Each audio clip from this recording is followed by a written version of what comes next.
Middle east में जो tension create हो रखी है सुमित जी, वो कम होने का नाम नहीं ले रही है। यूएस के फाइटर जेट ने ईरान के ड्रोन शाहिद को शहीद कर दिया। इजराइल जो है वो अलर्ट मोड पर है। ये पूरी सिचुएशन को आप कैसे देखते हैं? ये आपने बड़ा अच्छा डिस्क्राइब किया, शाहिद को शहीद कर दिया। वैसे हम जिसको शहीद कहते हैं उसको वो शाहिद कहते हैं, मतलब नोमेनक्लेचर का डिफरेंस है। अभी जो शाहिद ड्रोन की बात है, देखिए इसमें दो बड़ी और इंपॉर्टेंट घटनाएं हुई हैं कि ये अब अमेरिका का जंगी बेड़ा इब्राहिम लिंकन ईरान के बाहर खड़ा है। ट्रंप ने कहा कि एक और जंगी बेड़ा मेरा, एक और CWG यानी कैरियर बैटल ग्रुप मेरा आ रहा है मिडिल ईस्ट, और वो बहुत बड़ा है। वो इतना बड़ा है कि मिडिल ईस्ट के बाहर, ईरान के बाहर जो हमारी तैनाती होगी वो वेनेजुएला से भी बड़ी होगी। ये ट्रंप कह चुके हैं। तो पहले ये डाउट था आएगा नहीं आएगा। अब F-15E जो इनका अटैक जेट्स हैं वो इन्होंने अपने मिडिल ईस्ट की बेसों में प्लेस करे हैं। F-35 F-22 इन्होंने पहले उतार दिए हैं। अब ऐसा भी माना जाता कुछ पाकिस्तान में भी इन्होंने उतारे ग्वादर एयरपोर्ट पे। तो ये सारी जो अब व्यवस्था चल रही, ईरान इसको जानता है, ईरान इसको लेके कहीं ना कहीं चिंतित तो है। कहानी यहां से शुरू होती है। अमेरिका ने कहा भाई ठीक है, हम आपको हमसे बात करनी, हम आपसे बात करने को तैयार है। ये अमेरिका ने प्रस्ताव रखा। तो ईरान की तरफ से हाँ जी हम बात करना चाहते हैं। अब जब ये सारी प्रक्रिया चल रही थी, हम बात करेंगे करेंगे, तो सवाल है किस पे बात हो, कहाँ हो, क्या नहीं हो, क्या हो। अब जो बात करने की बात आई तो इन्होंने बोला ठीक है जी, हम न्यूक्लियर एसेट्स पे यानी कि न्यूक्लियर पे ओवरऑल हम बात करने को तैयार है, ये ईरान ने कहा। क्योंकि ईरान को डर क्या लग रहा है कि अगर एक भी अमेरिकन अटैक हो गया, उससे कितना नुकसान होगा या नहीं होगा वो अलग बात है, बट ये जो प्रोटेस्टर्स घर में बैठे हैं, ये जो इनको हमने मार मूर के घर में बैठा दिया, ये फिर सड़कों पे आ जाएंगे, फिर इतनी संख्या में आ जाएंगे कि आपके लिए शायद गोलियां कम पड़ जाए, आप उन्हें कंट्रोल नहीं कर पाओगे, और ये चीज, ये मामला फट के सामने आ जाएगा। इस्लामिक रेवोल्यूशनरी गार्ड को, इसको आतंकवादी संगठन आप दुनिया ने घोषित कर दिया, यूरोप ने कर दिया। अब ईरान और अमेरिका के बीच रस्साकशी चल रही थी, कहाँ मीटिंग, कैसे मीटिंग, क्या मीटिंग, वो ये मीटिंग। अब देखिए ट्रंप की भी एक रणनीति है, जो उसका दूसरा फ्लोटेला है या जो दूसरा कैरियर बैटल ग्रुप है, उसको ईरान पहुंचने में हफ्ते 2 हफ्ते लगेंगे। डिपेंड करता है वो दुनिया में अभी कहाँ है। इनके पास 11 CBGs है अमेरिका के पास। एक तो यहाँ डिप्लॉय कर लिया इब्राहिम लिंकन, जब तक दूसरा आएगा उसके आने में टाइम लगेगा। तो ट्रंप उस पर मतलब शायद टाइम बाई करने की कोशिश कर रहा है। जब ये मीटिंग की बातें हो रही थी तो अमेरिकन ने 3 शर्तें रखी है। अमेरिकन ने बोला भाई पहली शर्त है कि आप जो भी आपका न्यूक्लियर मटेरियल आपने अब तक एनरिच किया है, अगर वो आपके पास है, किसी दूसरी कंट्री में जाएगा, ईरान में नहीं रहेगा। दूसरी बात, आप मतलब, और उसी के साथ पॉइंट बी, आप कोई भी nuclear enrichment peaceful purpose, medical purpose किसी के लिए नहीं करोगे, यानी कि न्यूक्लियर को लग गया ताला पर बड़ा वाला, हाथ नहीं लगाओगे। Point number 1। पॉइंट नंबर 2, जो आपके बैलिस्टिक मिसाइल्स हैं, बैलिस्टिक मिसाइल टेक्नोलॉजी कंप्लीट पे दुकान बंद करनी पड़ेगी, ताला लगाना पड़ेगा। क्यों? और जो आपका शॉर्ट रेंज मिसाइल है 200-300 किलोमीटर वाला, वो तो दिक्कत नहीं। जो लॉन्ग रेंज मिसाइल है 500, 700, 800 किलोमीटर वाले, एनीथिंग मोर देन 500 किलोमीटर, आपको उस पर ताला लगाना पड़ेगा, उस टेक्नोलॉजी आपको सरेंडर करनी पड़ेगी। और तीसरी शर्त है, जितने भी हमास, हिजबुल्लाह, इस्लामिक जिहाद, जितने भी ये संगठन जिनको ईरान खाद पानी देता है, इनको ये खाद पानी देना बंद करना पड़ेगा। ये अमेरिका की 3 शर्तें, इस पर हम बात करेंगे। अब ईरान ने बोला बोला ठीक है जी, अगर आपको इस पर बात करनी है, अपना जो जंगी बेड़ा ये पीछे हटाओ। अमेरिका ने बोला भाई जंगी बेड़ा पीछे नहीं हटता, ये वहीं रहेगा जहां है। अब बात हुई थी कल की जी, मीटिंग होगी अंकारा में, तो ये तुर्किया में मीटिंग हुई। आज ईरान ने फिर गोल पोस्ट बदल दिया, कह रहा नहीं आज मीटिंग जो होगी वो आप ओमान में करो। अब जो अमेरिकन कह रहे ठीक है, हम ओमान के लिए भी तैयार है, अगर आप ओमान चाहते हो ओमान में भी करेंगे।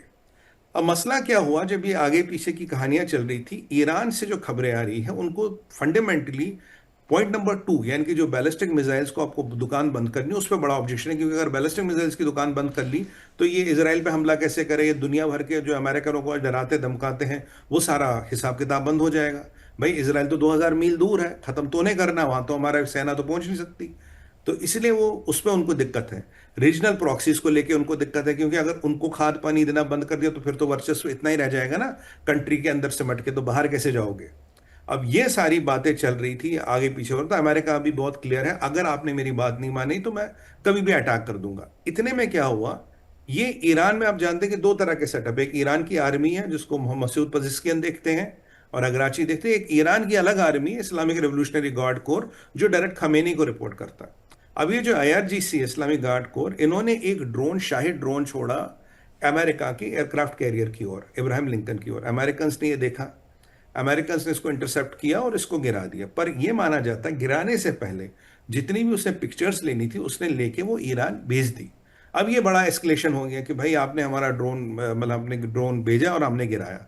क्योंकि इससे पहले आईआरजीसी कह रहा था मैं स्ट्रेट ऑफ हॉर्मुज में एक्सरसाइज करूंगा लाइव एम्यूनिशन के साथ। अमेरिका का पॉइंट ऑफ व्यू था अगर आप एक्सरसाइज करोगे तो हम आप पे अटैक करेंगे, क्योंकि एक्सरसाइज में आपने भाई बंदूक हमारी तरफ कर ली, आपने कैनन हमारी तरफ कर लिया, आपने एक बोट आपका हमारी तरफ आएगा, और अगर आप हमें छेड़ोगे तो हम आपको, फिर तो हम ये युद्ध होगा, ये फिर ये युद्ध होगा, तो इसे मत करो। कल आईआरजीसी ने इससे बैकआउट कर लिया। अब इनकी ईरान में खिल्ली उड़ गई, यार तुमने तो कहा था हम स्ट्रेट ऑफ हॉर्मुज में एक्सरसाइज करेंगे, तुम्हें अमेरिका ने डरा दिया, तुम भाग गए। इन्होंने ड्रोन उड़ाने की कोशिश की, उसको गिरा दिया गया। एक दूसरा इंसिडेंट हुआ है आज सुबह, दूसरे इसी श्रृंखला में आगे की कड़ी। एक अमेरिकन जहाज जा रहा था स्ट्रेट ऑफ हॉर्मुज से, इन्होंने क्या किया, एक अपने 2 बोट्स, स्पीड बोट्स उसकी तरफ भेज दिए, और एक महाजिर ड्रोन है इनके, एक ये शायद एक महाजिर ड्रोन है, वो इनको उस जहाज की तरफ भेज दिया।